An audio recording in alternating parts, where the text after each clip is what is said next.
अभी काफी दिनों से आप लोग अग्निवीर स्कीम के बारे में सुन रहे हैं। काफी हंगामा हो रहा है। सरकार ने स्कीम को लॉन्च भी कर दिया है, फिर भी जो लोगों का विरोध है वो रुकने का नाम नहीं ले रहा है। आइए इस विषय पे थोड़ा बात करते हैं और समझते हैं कि स्थिति क्या है और क्या हो सकता है इसके कारण। एक मिनट के लिए जरा सोचिए कि अगर भारत की जो सेना है वो अग्निवीर जैसी स्कीम नहीं लाती और अग्निवीर को की भर्ती नहीं करती तो क्या क्या हो सकता था, क्या क्या हो सकता है उनके साथ। जैसी भर्तियां पहले से होती थी, हालांकि वो भर्तियां अब भी होगी। उन पहले से जो भर्तियां हो रही थी उनको बंद नहीं किया गया है।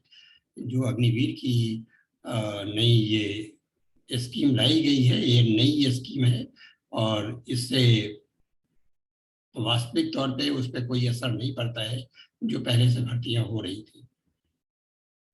फिर भी अगर हम सोचते हैं कि अगर ये अग्निवीर की स्कीम नहीं लाई जाती और सेना अग्निवीर की भर्ती नहीं करती तो क्या क्या हो सकता था। क्या सोचते हैं आप लोग? कमेंट में लिखिए, हम लोग इसके ऊपर बात करेंगे। क्योंकि किसी भी पार्टी की सरकार हो, कोई भी सरकार नहीं चाहती है कि वो देश की जो जनता है उसको अपना गुस्सा निकालने का कोई मौका दे। हर राजनीतिक पार्टी चाहती है कि वो जनता उसके साथ रहे और ताकि वो ज्यादा से ज्यादा समय तक देश पे शासन कर सके। लेकिन जहां तक देश पे शासन करने का सवाल है तो इसमें देश की रक्षा भी शामिल है और देश की रक्षा करने के लिए एक मजबूत सेना की जरूरत होती है और जो कि कोई भी लड़ाई को जीत सके। तो ये बिल्कुल ही अंतर्निहित है इसमें।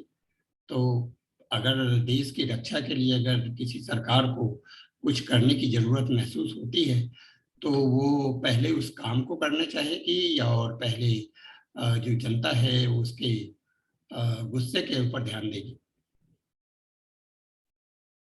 अगर कोई भी ऐसी सरकार है जो नीतियों के ऊपर काम करती है तो उसको क्या करना चाहिए। आप जरा अपने विचार लिखिए कमेंट में, अभी उस पर भी चर्चा करेंगे कि जैसे जैसे ये वैश्विक परिदृश्य है, जो ग्लोबल सिनेरियो है वो जैसे जैसे बदल रहा है और जैसे जैसे युद्ध में प्रौद्योगिकी मतलब टेक्नोलॉजी का जो यूज हो रहा है उससे जो युद्ध का स्वभाव जो है, जो नेचर है वार्स का, वो बहुत ही तेजी से परिवर्तित हो रहा है। भविष्य में जो युद्ध होंगे, मानो हुए जहां कहीं भी हो, लोग नहीं चाहते हैं फिर भी युद्ध तो होते ही हैं। तो वो वैसा नहीं होगा जैसा अब तक होता रहा है। उसमें टेक्नोलॉजी का बहुत बड़ा हिस्सा होगा और टेक्नोलॉजी से युद्ध लड़ने के लिए ऐसे सिपाही चाहिए जो टेक्नोलॉजी से बिल्कुल ही कंफर्टेबल उसके साथ में काम कर सके। तो दुनिया का जो सबसे ताकतवर देश है अमेरिका, है ना, वो भी अपनी सोल्जर से ज्यादा टेक्नोलॉजी पे भरोसा करता है। क्योंकि अगर हम मिलिट्री साइज और बजट की बात करें तो अमेरिका का पोजीशन जो दुनिया में है वो तीसरा है। पहला और दूसरा पोजीशन चाइना और इंडिया ने लिया हुआ है। वो ज़्यादा पैसे खर्च करता है, उसके पास जो मिलिट्री का साइज है वो भी बड़ा है। लेकिन जो मिलिट्री पावर की बात करें, अगर आप मिलिट्री के फायर पावर की बात करें तो ये अमेरिका के पास बहुत ज़्यादा है और रशिया के पास भी बहुत ज़्यादा है। इन दोनों से ज़्यादा है, जबकि वो हमसे पीछे है साइज के मामले में। तो मैं आपको एक ओवरव्यू देता हूँ कि जो टॉप 5 मिलिट्री है पूरे दुनिया की, उनका क्या पोजीशन है, उनके पास कितने मिलिट्री पर्सनल हैं, एक्टिव मिलिट्री पर्सनल कितने पैसे खर्च करते हैं, है ना, और उनका पोजीशन क्या है। तो सबसे पहला पोजीशन जो यहाँ पे है वो चाइना का है। चाइना के पास जो एक्टिव मिलिट्री पर्सनल है वो 2,180,555 है। इतने आदमी वहाँ पे एक्टिव। और चाइना जो है वो अपने मिलिट्री पे 801 बिलियन खर्च करता है यूएस डॉलर। इसके बाद दूसरा नंबर आता है इंडिया का। इंडिया के पास जो मिलिट्री साइज है, जो मिलिट्री के पर्सनल है, वो 1,455,550 है। इतने एक्टिव लोग हैं। और अपनी मिलिट्री पे वो 293 बिलियन यूएस डॉलर खर्च करता है। इसके बाद अमेरिका का पोजीशन आता है। अमेरिका के में जो मिलिट्री हैं उसमें कुल 1,388,00,000, 1,388 और 100 लाख एक्टिव मिलिट्री पर्सनल हैं। और जो अमेरिका अपनी मिलिट्री पे खर्च करता है वो 76.6 बिलियन है। फिर भी अगर आप फायर पावर की बात करें तो वो पहले पोजीशन पे है। वो इन दोनों को पीछे छोड़ सकता है। चौथा नंबर आता है नॉर्थ कोरिया का। नॉर्थ कोरिया के पास जो मिलिट्री पर्सनल है वो 1,280,000 है। और वो 68.4 बिलियन रुपीज खर्च करता है अपने मिलिट्री पर। पांचवा पोजीशन है रसिया का। रसिया के पास 1,14,000 मिलिट्री पर्सनल है और वो 65.9 बिलियन खर्च करता है। लेकिन अगर वो फायर पावर की बात करें तो अमेरिका से वो किसी भी तरह कम नहीं है और चाइना और रसिया दोनों को ही पीछे छोड़ सकता है। इतना फायर पावर है। और ये सब कुछ टेक्नोलॉजी के कारण होता है, क्योंकि वो लोग मिलिट्री पर्सनल पे ज़्यादा भरोसा नहीं करते हैं, उसके ऊपर ज़्यादा पैसे खर्च नहीं करते हैं और ज़्यादा पैसे वो अपनी जो टेक्नोलॉजी है उसके ऊपर खर्च करते हैं। तो भविष्य में जो युद्ध होंगे उस युद्ध का लड़ने के लिए ऐसे सिपाही की जरूरत है जो यंग हों, ताकि उस उनके ऊपर उनमें लड़ने की ज़्यादा क्षमता हो, ज़्यादा जोश हो उनके पास, और वो टेक्नोलॉजी को समझने की ताकत रखते हैं। क्योंकि आज का जो यंगर जनरेशन है वो शुरू से ही टेक्नोलॉजी के साथ में खेलता है, तो बहुत ही कंफर्टेबल होता है वो टेक्नोलॉजी के लिए। जो आपके पहले का जो जनरेशन था वो उतना कंफर्टेबल नहीं है। आप देखेंगे बहुत सारे लोग आपको ऐसे मिलेंगे जिनको कंप्यूटर यूज करना ही नहीं आता, और मोबाइल तो यूज कर लेते हैं लेकिन कंप्यूटर में यूज नहीं कर पाते हैं। तो गवर्नमेंट के सामने में भी ये मजबूरी है कि अगर सेना को बदलना है तो उसमें ऐसे लोग होने चाहिए जिनके पास ज़्यादा जोश हो, क्योंकि हमारा जो नेशन है वो यंगेस्ट नेशन माना जाता है और यहाँ पे युवा वर्ग जो है वो काफ़ी बड़ा है।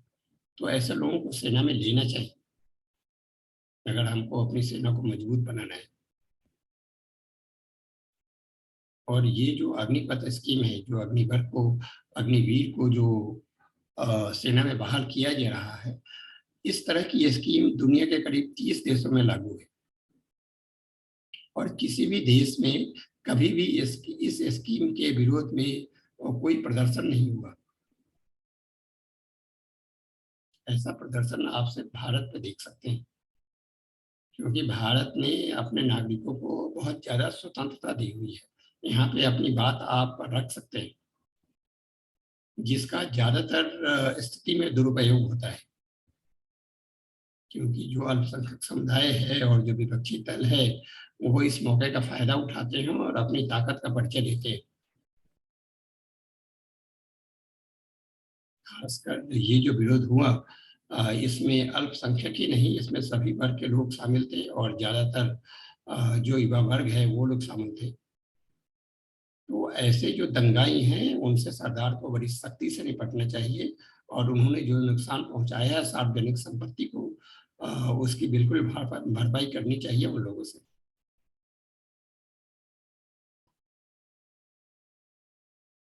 क्योंकि इस योजना की आलोचना कुछ बड़े लोगों ने भी की, जैसे जनरल जीडी बख्शी। अब उन्होंने कैसे कहा ये तो हमारी समझ में नहीं आता है, क्योंकि जब भी कोई नई योजना लाई जाती है तो कोई जरूरी नहीं कि एक बार जो योजना आ गई उसमें कोई बदलाव नहीं किया जाएगा। अगर बाद में उसमें कुछ बदलाव करने की जरूरत होती है तो सरकार हमेशा ही करती है, ये किसी भी योजना के साथ में होता है। तो अगर इस योजना में उनको कोई खामी दिखी भी, तो उनको अपनी बात कहनी चाहिए कि इस योजना में क्या खामी है और इसको कैसे दूर किया जाना चाहिए। लेकिन ऐसा कुछ बताए बिना उन्होंने इसका विरोध किया, और यह मेरी समझ में भी नहीं आता है। अभी एक नज़र आप डालिए कुछ बड़े देशों में, जिनके पास में ऐसी योजना है जो काफ़ी पहले से चल रही है, और इसका फ़ायदा भी उन देशों को हुआ है। सबसे पहले अगर हम देखें तो हम अमेरिका को देखते हैं, है ना? अमेरिका में जो सक्रिय एक्टिव मिलिट्री पर्सनल हैं, वो करीब 8 लाख से अधिक हैं।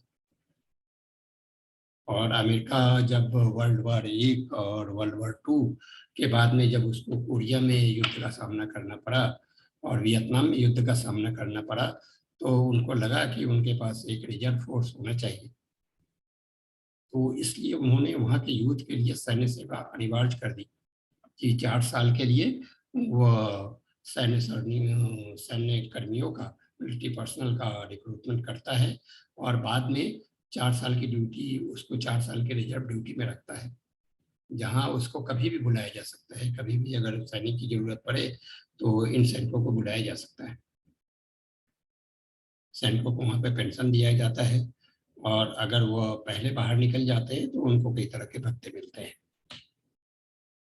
चीन के पास में भी ऐसी योजना है। चीन में 18 साल से अधिक उम्र के सभी वर्षों को कम से कम 8 साल के लिए और ज़्यादा से ज़्यादा 12 साल के लिए सेना में सेवा देना अनिवार्य है। आप चीन में कभी भी विरोध नहीं कर सकते। अगर चीन में जाकर आप विरोध प्रदर्शन करते हैं, तो आपका क्या होगा इसका अनुमान लगा सकते हैं आप। रूस ने भी ऐसी एक योजना लागू की हुई है काफ़ी दिन से। वहाँ पे 18 से 27 वर्ष की आयु में सभी पुरुष, जितने भी मेल हैं, उनको 1 वर्ष के लिए मिलिट्री में सेवा देना उनके लिए अनिवार्य होता है। 1 साल के बाद में उनको आरक्षित श्रेणी में रखा जाता है, जहाँ उन्हें कभी भी बुलाया जा सकता है। कभी भी सैनिकों की ज़रूरत होगी, तो उनको बुलाया जा सकता है। और ये मैंडेटरी है। अगर कोई भी यूथ जो इस एज ग्रुप में है, अगर वो रजिस्ट्रेशन के लिए नहीं आता है, तो उसको बहुत बड़ा फाइन देना होता है, और उसको 2 साल की जेल भी हो सकती है। इजराइल में भी मिलिट्री सर्विस जो है मैंडेटरी है। वहाँ जितने भी मेल और फीमेल है, सबको मिलिट्री में जाना मैंडेटरी है उनके लिए। जो मेल मेंबर हैं, उनको 30 मंथ्स के लिए, और जो फीमेल है उनको 24 मंथ्स के लिए मिलिट्री सर्विस में रहना होता है। तो यहाँ से वो लोग देश प्रेम सीखते हैं, और वहाँ की मिलिट्री भी है जो है, वो चारों तरफ से दुश्मनों से घिरी हुई है, लेकिन हमेशा ही इजराइल ही अपने दुश्मनों पर भारी पड़ता है। कभी भी वो युद्ध वो हारते नहीं है। फ्रांस में भी पहले इस तरह की भर्ती की योजना थी, लेकिन बाद में उसे समाप्त कर दिया गया। अभी भी वहाँ पे वहाँ के जो यूथ हैं, युवा हैं, वो वॉलंटरली जाते हैं सेना में, और वो कॉन्ट्रेक्चुअल उनका एग्रीमेंट होता है, जो 1 साल के लिए होता है, और वो 5 साल तक बढ़ाया जा सकता है। जो लोग 19 साल तक सेना में सेवा देते हैं फ्रांस में, उनको वहाँ की सरकार जो है वो पेंशन देती है, और लोगों को वहाँ पे पेंशन भी नहीं मिलती, जिसके लिए इंडिया में लोग हंगामा खड़ा कर रहे हैं कि 4 साल के बाद उन्हें कुछ भी नहीं मिलेगा। तो ठीक इसी तरह की जो स्कीम है, अग्निवीर जैसी जो स्कीम है, वो बहुत सारे देश में है। स्विट्जरलैंड में है, ब्राजील में है, सीरिया में है, जॉर्जिया में है, स्वीडन, तुर्की, ग्रीस, ईरान और क्यूबा। कुल मिलाकर करीब 30 देशों में ऐसी योजना पहले से चल रही है, और उन देशों को काफी फायदा हुआ है इस योजना से, और वहां पे कभी भी कोई विरोध प्रदर्शन नहीं हुआ जब भी योजना लागू की गई। ये विरोध जो होता है सिर्फ भारत में ही होता है, क्योंकि यहाँ पे लोगों को जो बोलने की आज़ादी मिली हुई है ना, शायद ही कोई देश इतनी आज़ादी देता है। अपनी स्वतंत्रता का आनंद अवश्य लें, लेकिन इस स्वतंत्रता का दुरुपयोग आप देश की छवि और सार्वजनिक संपत्ति को नुकसान पहुंचाने में बर्बाद न करें, क्योंकि प्रत्यक्ष या परोक्ष रूप से आपको इन सभी जो हानि हुई है पब्लिक प्रॉपर्टी की, उन सब का भुगतान आपको आपकी ही जेब से किया जाएगा। और लेकिन इंडिया के यहाँ के लोग इतने बुद्धिमान हैं नहीं कि वो ये बात समझ सकते हैं। कहने सुनने के लिए बहुत सारे लोग कहते हैं। आपका समय देने के लिए शुक्रिया। हम बस यही बात करनी थी और इसको ही क्लियर करना था। अग्निवीर स्कीम जब सारे देश ऐसी स्कीम ला रहे हैं तो हम क्यों नहीं ला सकते हैं? क्या हमको एक मजबूत सेना की जरूरत नहीं है जो कि भविष्य में हमारी रक्षा कर सके? अगर सेना की अहमियत है हमारी नज़र में तो फिर ऐसी योजना का विरोध नहीं करना चाहिए। चलिए मिलते हैं अगले वीडियो में एक नए अंक के साथ। तब तक के लिए धन्यवाद।